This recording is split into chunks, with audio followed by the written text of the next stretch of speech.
요한일서 2장 20절, 우리가 성령 시리즈 12번째 시간인데 같이 읽겠습니다. 한 절이니까 소리내서 같이 읽을게요. 시작. 너희는 거룩하신 자에게서 기름 부음을 받고 모든 것을 아느니라. 아멘. 우리 추석 명절에 시편 133편으로 여러분들과 가정을 축복합니다. 보라, 형제가 연합하여 동거함이 어찌 그리 선하고 아름다운가. 머리에 있는 보배로운 기름이 아론의 수염을 타고 옷깃을 적심같이. 또 하나의 픽처는 이 헐몬의 그 높은 산에서 흘러내린 그 이슬이 시온의 산들, 이스라엘 전역에 꽃을 피우고 열매를 맺게 하시는 그 은혜가 여러분의 가정에 있기를 축복합니다. 머리에 있는 기름, 보배로운 기름은 예수님이거든요. 성령님이거든요. 그분으로부터 그 기름이 이 아론 제사장 강단을 통해서 옷깃 여러분들의 모든 지체들 가정마다 거침없이 흘러가고 또 여러분들의 가정에 살리는 은혜가 있기를 축복합니다. 제가 이스라엘에 가서 헐몬산을 올랐다가 헐몬산에서 한 30km쯤 내려오면 거기에 바니아스 폭포라는 게 있어요. 한번 뛰어볼래요? 이게 헐몬의 이슬이, 헐몬산의 이슬이 땅으로 스며들었다가 흘러내려오는 것이 바니아스 폭포입니다. 또 하나 띄워주세요. 이때는 오래된 것 같아요. 좀 젊어 보이는데 저 바니아스 폭포에서 흘러내린 그 물이 요단강을 따라 갈릴리 호수에 가득 고요.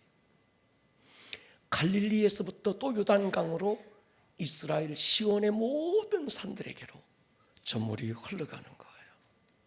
오늘 시편 133편의 연합의 그 생명적 연합, 성령의 기름 부음이 흐를수록 확장되고 여러분들의 가정 안에 하나됨의 기름 부음으로, 화목의 기름 부음으로, 샬롬의 기름 부음으로 흐르기를 주님의 이름으로 축원합니다. 특별히 이 명절에 다툼과 분노와 이런 이세벨의 영들, 이런 눌림과 이런 어떤 결박, 모든 하나님으로부터 오지 않는 모든 것들은 끊어지고 샬롬의 기름이 부어지기를 축복합니다. 오늘은 우리가 많이 듣고 알고 있는 성령의 기름 부으심에 대해서 조금 알아보고, 다음 주는 성령의 기름 부음이 어떻게 흐르고 우리의 삶에 어떤 영향력을 주는지를 나눠보면 좋겠습니다. 매주 성령님에 대한 말씀을 오늘 12번째 나누면서 저의 기도가 되는 게 있습니다. 저는 어쩔 수 없어서 제한된 인간의 지성과 언어로 성령님 그분에 대해서 말할 수밖에 없습니다. 사람의 지식으로 말하는 이 말은 정보가 되고 지식이 됩니다. 그런데 저는 어쩔 수 없어서 지식과 정보가 될 수밖에 없지만 듣고 사모하는 여러분들 안에는 오늘 이 모든 성령의 사건이 경험이 되고 기름 부으심이 실제가 되기를 축복합니다. 기름 부으심이 무언가? 성령 충만, 성령 체험, 성령 기름 부으심은 어떻게 다른가? 은사와 열매는 또 어떻게 다른가? 아니면 그 말이 그 말인가? 우리가 조금 혼란한 단어가 바로 기름 부으심이라는 단어 같아요.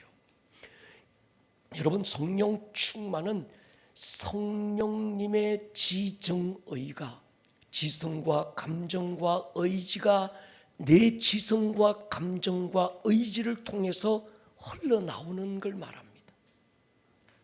내가 알고 있는 지성이 있지만, 그러나 내가 알고 있는 제한된 지성이 아니라 성령님의 제한 없는 그 지성이 나의 지성을 통해서 흘러나오고, 성령님 그분의 감정이 나의 감정을 덮어서 그분의 감정이 나오고, 그래서 나는 슬프고 나는 때로 답답하고 나는 때로 정말 근심이 있고 걱정이 있지만 그분이 내게서 샬롬으로 평강으로 할렐루야. 그분의 기쁨이 내 감정을 통해서 나오는 것. 내 의지는 때로 약해서 넘어지고 쓰러질 수밖에 없지만, 그러나 그분의 의지가 나의 의지를 사로잡아서 다시 일어서게 하고, 무너지길래도 무너질 수 없게 다시 용기를 주고 달려갈 길 달려가게 하는 상태, 그걸 우리는 성령 충만이라고 그래요. 성령 체험은 성령님 안에서 그분을 경험하는 거죠. 그런데 성령의 기름 부으심은 같은 성령의 나타나심을 말하지만 포괄적인 총체적인 걸 말합니다. 때로 성령의 기름 부음이 어떤 사람에게는 은사로 나타납니다.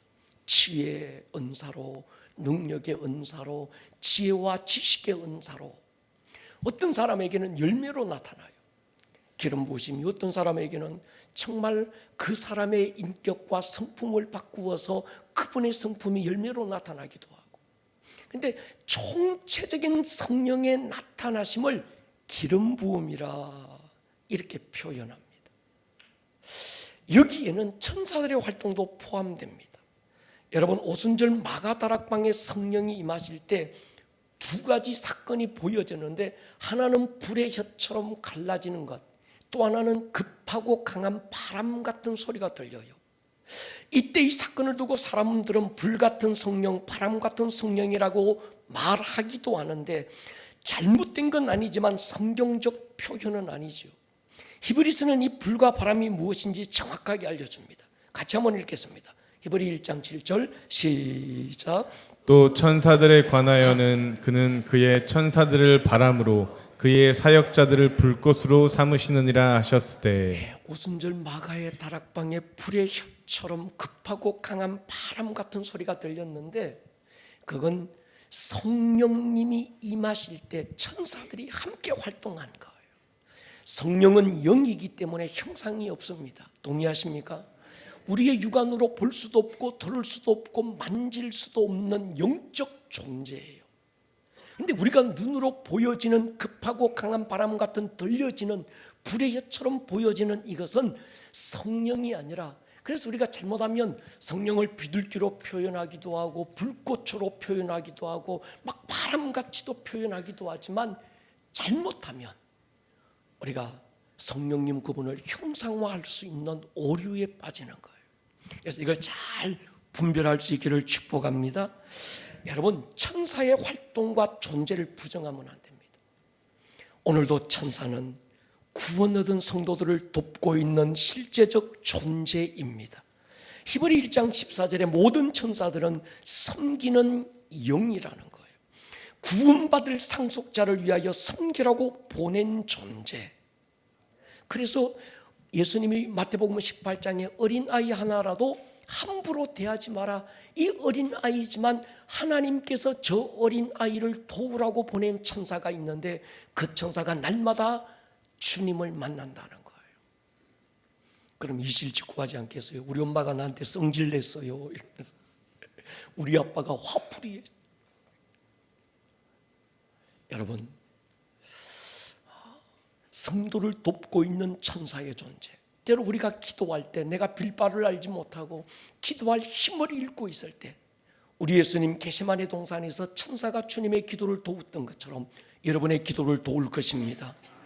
우리의 기도를 금쟁반에 들고 하나님 앞에 가는 것도 천사의 활동이고, 그 천사가 그 응답을 받고 우리에게 응답을 가지고 오는 것 또한 천사의 존재지요. 사도행전 12장에 보면 옥에 갇혀있던 베드로를 천사가 찾아가서 옆구리 쳐서 깨어서 이게 그 감옥에서 빼낸 존재가 그의 천사라고 사도행전 12장은 우리에게 기록하고 있는 거죠. 여러분, 여러분에게 더 많은 천사가 정원되기를 축복합니다. 어떤 사람의 기도에는 특별한 기도를 하는 것도 아니고 고함을 지르는 것도 아닌데 그 사람의 기도에 어떤 영적 권위가 느껴져. 그런 사람들 있잖아요. 저 사람의 기도에는 어떤 영적 압이 느껴져.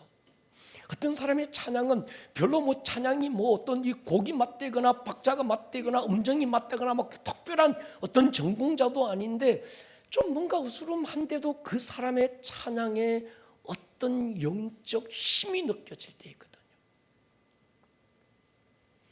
기름 부음이 있기를 축복합니다.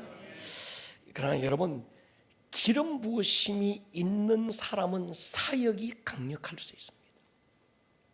중보기도에 기름 부음이 있는 사람들이 있어요. 근데 그 사람은 그냥 그 사람의 기도 하나에 중보의 영이 막 열리는 사람들이 있습니다. 어떤 사람은 찬양의 기름 부음이 있는 사람이 있어요. 그런 사람들이 그 사역을 할 때 열매와 결과가 더 풍성하지만, 그러나 우리가 착각하면 안 되는 건 하나님의 성령의 나타나심과 이 기름 부음은 사역을 지원하는 하나의 수단이 아니라는 거예요. 아멘입니까? 그분이 그분의 뜻을 이루는 거예요. 그래서 우리가 하나님과의 관계가 잘 열려 있을 때 기름 부음은 자동적으로 나타나는 겁니다. 특별히 여러분 안에 예배의 기름 부음이 있기를 축복합니다. 바울이 고린도전서 2장에 보면 이렇게 기도해요. 내 말과 내 전도함이 설득력 있는 지혜의 말로 하지 않고 성령의 나타나심과 능력으로 하여 너희 믿음이 사람의 지혜에 있지 않고 하나님의 능력에 있게 하려 하였노라. 바울이 탁월한 지식을 가지고 있고 언변에 능하지만 자기가 복음을 전하고 하나님의 일을 할 때 나의 어떠함과 내가 가지고 있는 것으로 사역하는 것이 아니고 나는 할 수 있는 모든 것들이 아무것도 없는 자처럼 다만 성령님이 나를 통해서 나타나기를 구하는 거예요. 이 은혜가 있기를 축복합니다. 특히 예배자들은 기름 부음을 사모해야 합니다. 싱어나 인도자만이 아니고 드럼을 치거나 기타를 연주하거나 우리 이 건반을 치거나 이 앞에 있는 이 모든 예배자들은요, 보여지는 사람들입니다. 그러다 보니까 숨길 수가 없어요. 들어보면 압니다. 쟤들이 요즘 기도 안 하는구나. 요즘 제가 생각이 딴 데 있네. 기름 부으심이 느껴지지 않을 때 소리나는 굴이나 울리는 꽹가리처럼 그러니까 막 힘든 거예요. 그 예배가 안 되는 거예요. 그러니까 예배를 돕는 게 아니라 예배를 끼고 있는 거예요. 그래서 제가 막대로 우리 예배자들을 잔소리할 때가 있어요. 참 여러분 이거 보면요, 이 구약 성경에는 우리가 이 예배자를 잘 세워야 하는 게 왜 중요한가 하면, 구약 시대 때는 12지파가 있었는데 12지파 중에 특별히 예배를 섬기는 레위 지파 한 지파가 있어요. 이 지파에는 모세나 여호수아가 땅을 분배해 주지 않습니다. 기업으로 주지 않습니다. 그들은 모든 생업을 중단하고 오직 예배에만 집중해요.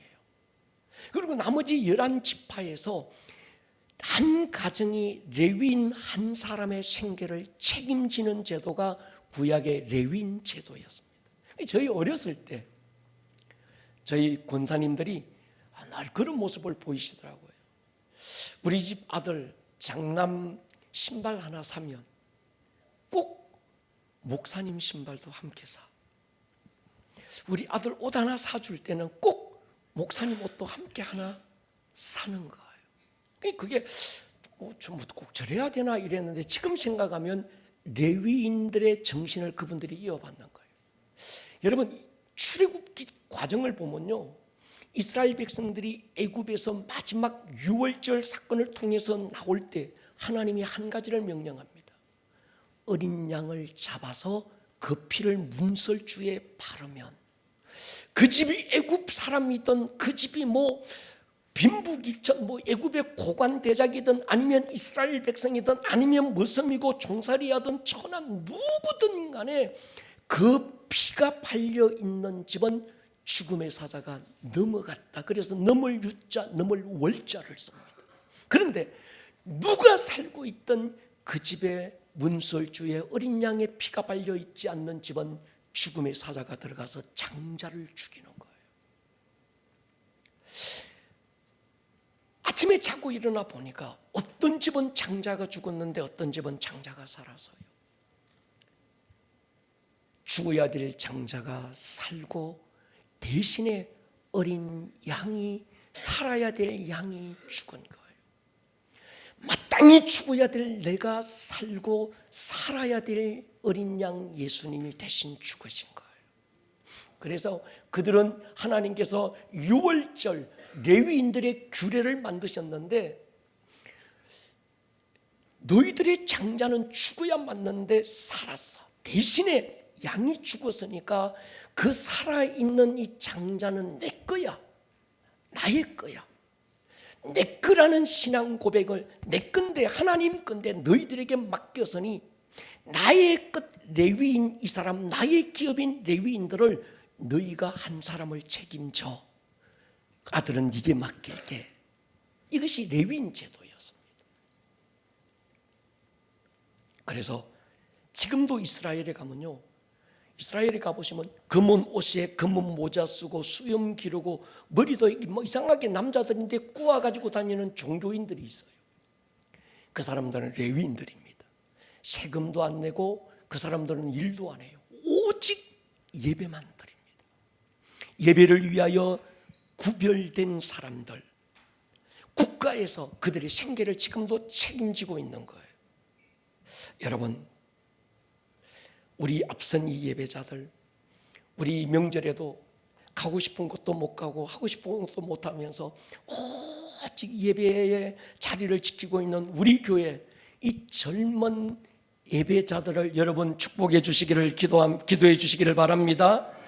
예, 이들은 예배의 임재, 하나님의 임재가 흘러오는 파이프와 같은 거거든요. 요즘 우리 청년들 보면 제가 참 가슴 아파요. 대학 졸업하자마자 얘들은 빚쟁이가 돼 있어요. 이 대출을 받은 거예요. 등록금 대출을 받은. 그러니까 이걸 졸업하고 7년 후에 7년까지 갚아야 되는데 허리가 휩니다. 나중에는 원금하고 이자가 함께 돌아오면요, 저도 그렇게 한번 공부를 해봤거든요. 너무 힘들더라고요.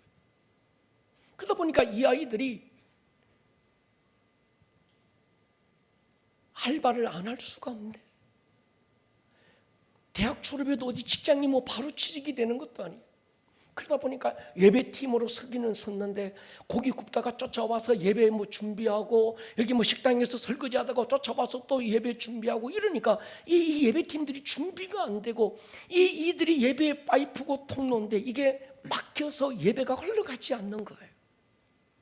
그래서 우리 교회는 원팅 헌금이라고 그래서 이 아이들을 정말 우리가 이 아이 레위인들을 지원하는 유다 지파가 돼서 우리가 이들을 책임져 보자. 그래서 몇 푼 되지는 않지만 이 아이들에게 장학금을 주고 용돈을 조금씩 지어주면서 예배 준비하게 만들고 예배를 올인하게 만들고 있습니다. 그래서 우리 교회에는 이 예배가 하나님의 임재가 있는 줄 믿습니다. 여러분, 이 레위인들을 위해서 기도해 주십시오. 이 사실을 안 사람이 다윗입니다. 이 다윗은요, 사울 왕 때 그 레위인 제도를 사울이 왕이 되면서 없애버렸어요. 그러다 보니까 이 레위인들이 생계를 얻기 위해서 뿔뿔이 흩어져 버리고 하나님 앞에 성전에 레위인들이 아무도 없습니다. 예배가 죽은 거예요.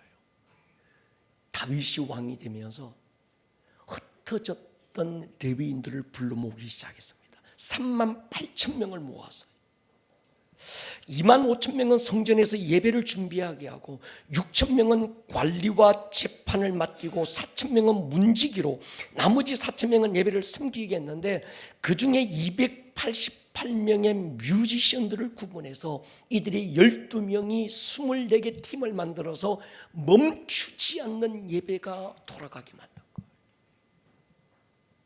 거예요. 288명의 예배자들, 이들이 12명이 한조가 돼서 24시간 단 1분 1초도 멈추지 않고 예배에 불이 켜져 있어서 하나님 앞에 그 예배가 계속 올라가게 만드니까 그 이스라엘이, 그 예루살렘이 하나님의 평강으로 덮어지고 다윗 왕 때 제일 부강한 나라가 되고 말았던 겁니다. 여러분, 우리 예배자들을 여러분이 축복해 주시기를 바랍니다. 이 아이들이 지금은 24시간은 아니지만 정말 이 도시, 인천 이 도시를 위하여 우리가 기도하게 하고 이 아이들이 깨어서 중보하게 하고 너무 귀한 거거든요. 나중에 그래서 이 다윗이 그 38,000명의 레위인들을 국고를 열어서 너희들은 오직 예배만 해라. 이들의 생계를 국가에서 지원하기 시작한 거예요. 다윗 자기의 개인적인 어떤 사비를 들여서 288명의 뮤지션들을 먹여 살리기 시작한 겁니다. 예배가 사니까 나라가 살기 시작했어요. 할렐루야. 하늘 문이 열리니까 세상의 문이 저절로 열리는 거예요. 여러분, 얼마 전 우리 24명의 이 예배팀들이 독일 헤르누트를 방문했습니다. 그곳의 영주였던 진젠돌프의 생애를 그곳에서 만났습니다. 성경대로 믿고 성경대로 살겠다는 결단 하나로 체코의 모라비안들이 천주교의 박해를 피해서 이곳 독일 헤르누트로 몰려들었습니다. 어디도 갈 곳 없고 누구도 받아주지 않는 이 난민들, 그러나 그들의 가슴 속에 예배가 살았고 말씀이 살았고 오직 하나님을 향한 그 열정이 살아있던, 그래서 이 예배를 타협할 수 없었던 이들을 진젠돌프 백작이 자기 영지 안으로 불러들입니다. 그들이 먹을 양식을 주고 농사지을 땅과 집을 그들에게 주면서 그들의 삶의 터전을 책임져 줘요. 이 모라비안들이 거기서 24시간 멈추지 않는 기도와 예배를 드리기 시작합니다. 그 기도와 예배가 동력이 돼서 과거의 100년간 유럽 전체가 선교했던 선교보다 이 모라비안들의 기도와 예배가 동력이 돼서 파송되었던 그 난민들의 선교사들이 훨씬 더 많았습니다. 선교의 아버지라 이름하는 윌리엄 캐리가 이들의 영향을 받고 감리교 창시자인 요한 웨슬레가 이 모라비안의 영향을 받습니다. 이들의 모토가 있어요. 어린 양이 이끄시면 어디든지 갑니다. 그래서 우리 팀이 마지막으로 간 곳이 헤르누트 별공장으로 갔습니다. 제가 보여드리려고 했는데 별이 참 예뻐요. 그런데 그곳에서 이 별에 얽혀있는 아픈 사연을 들었어요. 이 별은 처음 누가 만들기 시작했는가 하면 엄마 아빠는 어느 날 하나님께서 히말라야 산 깊은 곳에 있는 산족들에게 아니면 노예들에게 복음을 전하기 위해서 엄마 아빠가 자기를 팔아서 판 그 돈으로 다른 사람 선교사 보내고 자기들은 노예로 들어가서 노예들을 선교하는 어떤 그 선교사가 되기 시작한 거예요. 근데 이 아이들이 남은 겁니다. 이제 4살, 5살, 10살 요 애들이. 이 애들은 어디 가는 학교의 기숙사에 있는 거예요. 근데 평소에는 괜찮습니다. 그런데 크리스마스가 다가오면 이 아이들이 외로운 거예요. 다른 친구들은 엄마 아빠도 있고 가야 될 곳도 있고 자기들을 반겨맞는 어떤 그런 환경이 있는데 이 아이들은 엄마 아빠는 선교에 사명받아서 정말 부르심을 향해서 떠났지만 요즘같이 뭐 교통이 비행기 타고 슝 올 수 있는 것도 아니잖아요. 한 달, 2달 걷고 걸어서 인도를 지나서 쭉 이 아이들이 그 외로움을 달래기 위해서 별을 접기 시작한 거예요. 그리고 성탄절이 되면 그 별 안에 촛불을 밝혀두기 시작했습니다. 요즘처럼 무슨 이런 뭐 가로등이 있고 조명이 있는 게 아니잖아요. 특별히 뭐 길이 따로 있는 것도 아니에요. 혹시 우리 엄마 아빠가 나를 찾아오실 때 이 불빛 보고 찾아오라고 별을 만들고 그 별 안에 조그마한 양초 하나 켜둔 거예요. 이 MK들 선교사 자녀들의 외로움과 그 아픔이 그 별 속에 배어 있더라고요. 저는 그런 요즘 기도가 하나 생긴 게 있습니다. 하나님, 여러분 진젠돌프가 굉장히 부자였어요. 우리가 헤르누트를 가봤는데 어마어마한 땅입니다. 그 땅이 다 자기 땅이에요. 그 넓은 영지가 다 자기 거예요. 저도 하나님, 이 시대 예배가 무너지고 있고 기도가 꺾이고 있고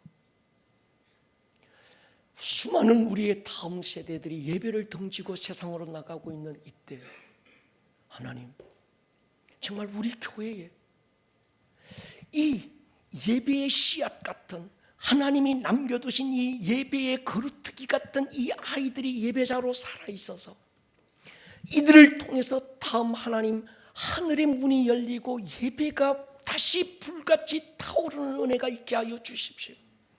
그러기 위해서는 오늘 이 시대 다윗이 있어야 되는 거예요. 오늘 이 시대 진전 돌파가 일어나야 되는 거예요. 할렐루야. 여러분이 그 진전 돌파가 되기를 축복합니다. 재정의 영역에 기름 부음이 되어지기를 축복합니다. 하나님, 나와 내 사업을 축복하셔서 주님 나를 통해서 오늘 이 시대 무너져가는 예배를 세울 수 있는 이 레위인들이 일어나게 해주십시오. 저들이 정말 저들의 생애에 가장 소중한 한 토막을 잘라서 하나님 앞에 올려드리며, 나 1년은 3년은 5년은 예배자로 내 자신을 하나님 앞에 불태워 한번 드리겠다고 결단하는 이 청년들을 내가 지원할 수 있는 재정의 복을 주십시오. 마지막 때는 예배 부흥이 다시 일어날 거예요. 그렇다면 예레미야에 보면요, 마지막 때 12지파 가운데 10지파가 없어질지라도 2지파는 반드시 끝까지 남겨두신대. 유다 지파와 레위 지파예요. 무 때문에? 예배를 위하여. 마지막 때 꽃피울, 마지막 때 일으킬 그 예배를 위하여 주님은 이 2지파를 남겨놓는다면, 저는 우리 청년들, 우리 청소년들의 그 인생의 소중한 한때를 예배자의 삶을 배우고, 할렐루야, 그 예배자로 하나님 앞에 자기의 삶의 어떤 소중한 부분을 올려드리고, 그들을 위해서 우리 사업가들이, 또 재정의 영역을 담당하는 우리 어른들이, 하나님, 내가 저들을 지원할 수 있는 은혜를 주십시오. 할렐루야. 여러분, 성령님은 어디 계실까요? 여러분 안에 계신 줄 믿습니다. 그 여러분 안에 계신 성령님은 자기를 나타내기를 원해요.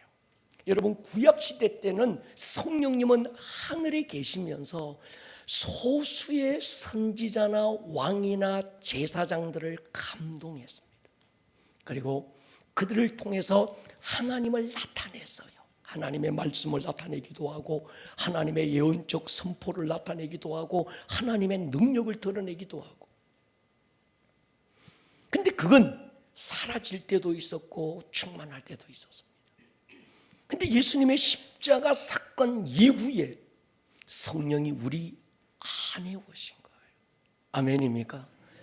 예수의 십자가는 하나님의 영이 우리 안에 올 수 있는 환경을 만드셨고, 그리고 아버지께 가셔서 성령을 구해서 우리에게 보내주셔서 이제 그 성령님은 믿는 자 안에 계신 줄 믿습니다. 우리가 예수 안에, 예수가 우리 안에, 그분과의 아름다운 연합이 되어 있는, 오늘 우리 신집사님 기도하셨던 것처럼 옛사람은 죽고, 그래서 성경은 2사람을 얘기하거든요. 옛사람과 새사람. 그 옛사람은 십자가에 함께 못 박고, 이제 우리는 예수와 함께 살리심을 받고 일으키심을 받고 예수와 함께 하늘에 앉힌 거듭난 하나님의 사람들인 줄 믿습니다. 이제 새 사람들, 내 안에 성령이 계신, 내 안에 예수가 있고 예수 안에 내가 있는, 오늘을 살지만 그 예수의 생명으로 살고 있는, 갈라디아 2장 10절에 내가 예수와 함께 십자가에 못 박혔고 이제 내가 살고 있는 건 내 안에 계신 그 예수로 살고 있는 그 사람, 그 사람 안에는 성령님이 계시는 거예요. 여러분 안에 성령님이 계신 건 알고 있습니까? 여러분이 그 성령님 안에 거하고 있는 걸 알고 있습니까? 그러면 그 성령님은 과거에는 왕이나 제사장이나 선지자에게 기름 부어 주셨고 나타났지만, 이젠 십자가와 부활의 사건, 그 성령님이 우리 안에 오시면서 우리 안에 성령님이 계신 모든 성도들 안에서 성령님은 딱 나타나시는 거예요. 아멘입니까? 구하라 찾아라 두드려라. 너희 중에 누가 자식이 떡을 달라는데 돌을 주고 생선을 달라는데 뱀을 줄 자가 있겠느냐? 너희가 악할지라도 자식에게 좋은 것 줄 알거든. 하물며 하늘에 계신 너희 아버지께서 구하는 자에게 성령을 주지 않으시겠느냐? 주고 싶다는 말씀입니다. 성령 그분은 우리 안에서 나타나고 싶으세요. 동의하십니까? 그 열심이 우리의 열심보다 훨씬 강력합니다. 성령님이 째째하고 인색하셔서 우리가 막 성령님 나타나십시오 막 해야 그래 한번 보고 얼마나 네가 진짜로 사모하는지 한번 보고 내가 나타나 줄까 말까 이게 아니고 우리의 열심보다 그분은 우리 안에서 더 나타내고 싶으신 거예요. 아멘입니까? 나의 열심보다 그분의 열심이 크시다고 할 때 우리가 밸브만 열면 그분이 나타나실 것입니다.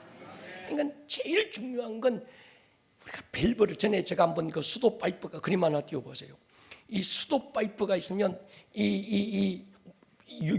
요 맨 아래 그림은 불신자고 불신자인데 이게 물 근원과 연결되어 있지 않아서 아무리 용수도 물이 안 나와.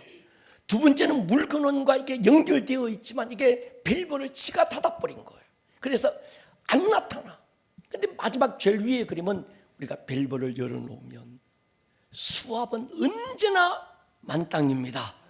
할렐루야. 성령님의 열심 그분의 나타나고 싶어 하시는 그분의 압은 강력하셔서 내가 밸브만 열면 그분은 나타나실 거예요. 왜 안 나타나시는가? 밸브를 닫고 있는 거예요. 밸브를 연다는 게 뭡니까? 자기 부인. 너를 부인하고 십자가 지고 나를 쫓아라. 주님을 따르는 일은 내가 하는 게 아닙니다.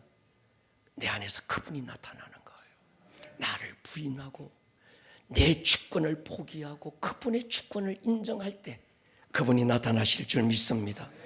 여러분, 인간은 처음부터 그렇게 창조되었습니다. 하나님이 아담을 처음 만드실 때 하나님의 형상의 모양, 요 모양은 요 인형 같은 거거든요. 그러니까 그 하나님의 형상이신 예수님이 나타나내는 존재로 창조하시고 그래서 그에게 성령 하나님의 영이 창세기 2장 7절에 임하면서 그 아담은 하나님의 나타나심, 성령의 나타나심으로 하나님이 만든 모든 피조물을 다스리고 지배하고 정복할 수 있는 영적 힘이 생겼습니다. 근데 이가 하나님을 나타내는 게 아니라 지 스스로 하나님이 되어서 터진 웅덩이를 지 스스로 팔 때부터 하나님의 영이 떠나버리고 만 거예요. 우리 예수님 오셔서 다시 회복시키시고 성령을 우리 안에 처음 창세기 2장 7절의 그 모습으로 우리 안에 부으셔서 이제 성령님은 우리에게서 나타나실 거예요. 마음만 열면 마중물만 부으면 그분은 나타나실 줄로 믿습니다. 이런 성령의 나타나심이 성령의 압이 우리의 삶을 덮을 때 우리를 뛰어넘는 내 한계를 초월하는 하나님의 능력으로 우리가 살아갈 수 있는 거예요. 구약에 보십시오. 사울이 왕으로 기름 부음 받았다가 기름 부음이 떠나버리고 나니까 그는요 악령에 사로잡히잖아요. 다윗이 하나님의 영에 사로잡히고 나니까 성령의 나타나심이 그에게 나타나기 시작하니까 천한 목동 엄마 아빠에게 인정받지 못했던 그 다윗이 이스라엘의 왕이 되기 시작하잖아요. 다니엘이, 느헤미야가, 에스더가 하나님의 영에 생포됐던 사람들은 그들의 어떠함이 아니라 하나님의 크심과 그분의 영광이 나타나면서 자기 한계를 뛰어넘는 새로운 삶을 살기 시작했던 거예요. 여러분, 이제 성령님은 여러분 안에 계셔서 여러분을 나타내실 것입니다. 여러분 안에 계시기 때문에 누구라도 나는 왕도 아니고요, 나는 제사장도 아니고요, 나는 뭐 선지자도 아니고요, 괜찮습니다. 나는 목사도 아니고요, 기도원 원장도 아니고요, 기도 40일 금식하고 막 철야하고 이런 사람도 못 되고요. 여러분, 그것과는 아무 상관없습니다. 여러분 안에 계신 성령님은 지금도 여러분의 삶에 나타나기를 기도하고 있습니다. 여러분의 기도보다 그분의 기도가 말할 수 없는 탄식으로도 크시다는 거예요. 여러분, 밸브를 열 수 있기를 주님의 이름으로 축원합니다. 밸브만 열면 그분이 나타나요. 치유의 기름 부음으로 나타나고, 동의하십니까? 능력의 기름 부음으로 나타나고, 지혜와 지식의 기름 부음으로 나타나고, 어떤 사람에게는 찬양의 기름 부으심으로 나타나고, 어떤 사람에게는 기도의 기름 부음으로 나타나는 거예요. 제일 중요한 건요, 내 존재가 중요합니다. 내 열심, 내가 40일 금식하고, 내가 막 철야하고, 내가 막 내 몸을 막 불사르게 내어주고 헌신하고, 이게 아닙니다. 내 옛사람이 그리스도와 함께 십자가에 못 박히고, 할렐루야, 예수 생명으로 내가 다시 살 때 성령이 우리 안에 오시는 거예요. 아멘입니까? 그러니까 여러분의 어떠함이 아니고, 여러분의 예쓰고 용써서 하늘까지 올라가 봐야지 막 동아줄 타고 막 하늘까지 올라가고, 그거 아닙니다. 성령께서 여러분 안에 이미 와 계시고, 그분은 여러분들의 열심보다 더 자기를 나타내고 싶어 하시니, 여러분이 마음의 문을 삐끄덕 여시면 그분의 나타나심이 제한 없이 이루어질 줄로 믿습니다. 여러분, 은사는 성령의 외적 나타남이고, 외적인 기름 부음이고, 열매는 내적 나타나심인 거죠. 그러니까 기름 부음의 가장 중요한 조건은 여러분이 막 40일 금식하고 그거 아닙니다. 착하게 살고 막 선하게 살고 그거 아닙니다. 여러분의 존재가, 여러분의 옛사람이 십자가에 못 박히고, 아멘, 그 예수로 거듭난 나. 그래서 바울이 고백했던 것처럼 우리 중에 누구든지 자기를 위하여 사는 자도 없고 자기를 위하여 죽는 자도 없나니, 우리가 사나 죽으나 주의 것이 되어서 살아도 주를 위하여 죽어도 주를 위하여, 이제 새로운 피조물인 나는 그분의 나타나심을 위하여 오늘을 살고 있다는, 그래서 나로 사는 자가 아니라 예수로 오늘을 살고 있다는 신앙의 고백이 있는 자에게 성령은 제한 없이 나타나고 더 정복되고 강력해질 줄로 믿습니다. 그런데 여러분, 이 성령의 기름 부음은 사람을 통해서 그럼에도 불구하고 나타날 수 있습니다. 사도행전 8장에 보면 사마리아 교회가 누가 가는가 하면 빌립 집사가 가서 복음을 전하고, 그래서 그 성에 큰 기쁨이 있고 엄청난 부흥이 터졌습니다. 그때 그 성에 있던 시몬이라는 마술사, 요즘 말로 하면 남자 무당이 하나 있었어요. 빌립을 따라다니며 복음도 듣고 빌립을 통해서 나타나는 병고침과 이런 역사들을 쭉 보고 있다가 하루는 베드로와 요한이 예루살렘 교회에서 사마리아 교회에 파송이 돼서 와서, 근데 베드로와 요한이 하는 건 빌립이 하는 것과 다르네. 한 번도 보지 못했던 걸 하는 거예요. 베드로가 머리에 손 얹고 안수하는데 그 사람에게 성령이 임하는 거예요. 할렐루야. 이걸 보고 이 남자 무당이 충격을 받습니다. 그리고 돈을 주면서 베드로에게 내게도 같은 능력을 주어서 내가 손 얹고 기도하는 사람들에게 성령이 임하게 해주십시오 하다가 저주받잖아요. 사도행전 19장에 보면 에베소 교회에 바울이 옵니다. 12명의 성도들이 있을 때 그들의 머리에 손을 얹고 안수할 때 성령이 임파테이션 되는 느껴져요. 그들이 나가서 에베소라는 한 도시를 성령의 물결로 덮기 시작합니다. 수많은 사람들이 자기가 섬기던 신주단지 부적들 꺼내와가지고 불태웠는데, 그 투란노 광장에 태운 그 불길이 어마어마하게 막 불길로 타오르면서 그 한 도시의 영적 공기를 바꾸고 기류를 바꾸잖아요. 바울의 손을 통해서 기름 부으심이 나타나지만, 그러나 이건 마중물 붓는 것과 똑같습니다. 전에 한번 제가 이 우물 펌프 얘기했죠. 이거 때 여러분 이 우물 펌프는 그냥 마중물 한 바가지 붓는 게 중요해요. 그래서 때로 마중물을 부어줄 주의 종들이 머리에 손 얹고 기도해 주는 것도 중요하지만 더 중요한 건 그건 그냥 한 바가지 마중물 붓는 거고 펌프질은 자기가 해야 되는 거예요. 아멘입니까? 우리가 이번 인카운트 둘째 날 저녁에 이 임파테이션, 우리가 이 어노인팅이라는 임파테이션을 우리가 기도할 겁니다. 주의 종들이 머리에 손 얹고 기도할 때 그 각 사람 안에 하나님의 마중물이 부어져서 거기에 치유의 기름이 터지고, 할렐루야, 찬양과 예배의 기름이 터지고 그 속에서 정말 제한 없이 올라오는 하나님의 그 능력을 우리가 경험하게 될 줄로 믿습니다.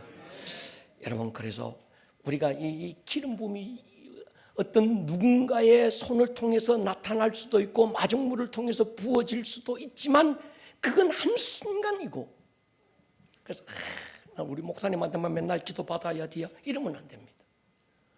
그 다음부터는 여러분이 기도의 집에 앉으시고, 할렐루야, 말씀 가까이 하시고 더 그분과 나와의 관계가 막힌 담이 없기 위해서 열어놓고 예수의 피를 바르고 피를 뿌리고, 그래서 하나님과의 이 열려있는 문이 되기 위해서 여러분들이 애쓰시면서 주여, 오늘도 내 말 한마디가, 내 눈빛 하나, 내 감정 하나, 내 생각 하나가 성령을 제한하지 않게 해주십시오. 성령님은 굉장히 예민하십니다. 우리의 말 한마디에도 제한받고, 제가 보니까 그래요. 내 감정 하나에 성령의 나타나심이 제한받더라고요. 성령의 나타나심이 막힘이 되지 않기를 주님의 이름으로 축원합니다. 사람의 손만이 아니라 바울은 앞치마를 던졌는데도 기름 부으심이 막 그곳에 치유로, 손수건을 던졌는데도 막 귀신이 떠나가는 거예요. 저희 아들 어렸을 때 그런 손수건 경험한 적이 있습니다. 목사님 380명이 손수건 하나에 돌려가면서 기도를 다 했어. 이게 좀 뭐 자노라면 이게 좀 미신 같은 수도 있는데 우리 믿음을 담아서 380명이 이 손수건 하나에 기름 부음을 달라고 사도행전에 나왔던 그 하나님의 역사를 붙들고 기도하기 시작했습니다. 그리고 그 손수건 가지고 와서 저희 큰아들 자는데 눈물샘이 막혀서 이거 수술하는 거 뚫어야 된대요. 자고 일어나면 눈이 붙어가지고 뜨지지를 않아. 그래서 아내하고 둘이서, 야, 이거 380명의 목사님이 여기에 기름 부은 거야, 우리가 손 얹고 기도하자. 손수건을 덮어놓고 나사렛 예수의 이름으로 눈물샘은 뚫릴지어다. 그 다음날 뚫렸겠어요? 막혔겠어요? 뚫렸어요. 우리 집사람이 정인입니다. 여러분, 손수건을 통해서도 나타날 수도 있고, 우리가 하나님의 성령의 나타나심을 무엇으로도 제한하지 말아야 되는데, 그러나 성경이 기준이 되어서 따라갈 수 있기를 축복합니다. 저는 이번 이 명절에 우리 사랑하는 성도들의 가정에 시편 133편의 연합의 기름 부음이 특별히 나타나기를 축복합니다. 여러분의 수염을 통해서, 옷깃을 통해서 흘렀던 그 보배로운 기름이 처음 만나는 사람들, 흩어졌다가 오랜만에 만나는 형제들, 그분들 안에 흘러들어가서 행여 남아있던 분노가, 행여 끼어있던 이런 이간과 질투와 미움이 부러지고, 연합의 기름 부음, 화목의 기름 부음, 평강의 기름 부음, 사랑의 기름 부음이 흐르는 통로가 될 수 있기를 주의 이름으로 축원합니다. 머리를 숙여 기도하겠습니다. 이 시간 우리가 기도했으면 좋겠습니다. 주님, 내게서 기름 부으심이 막히면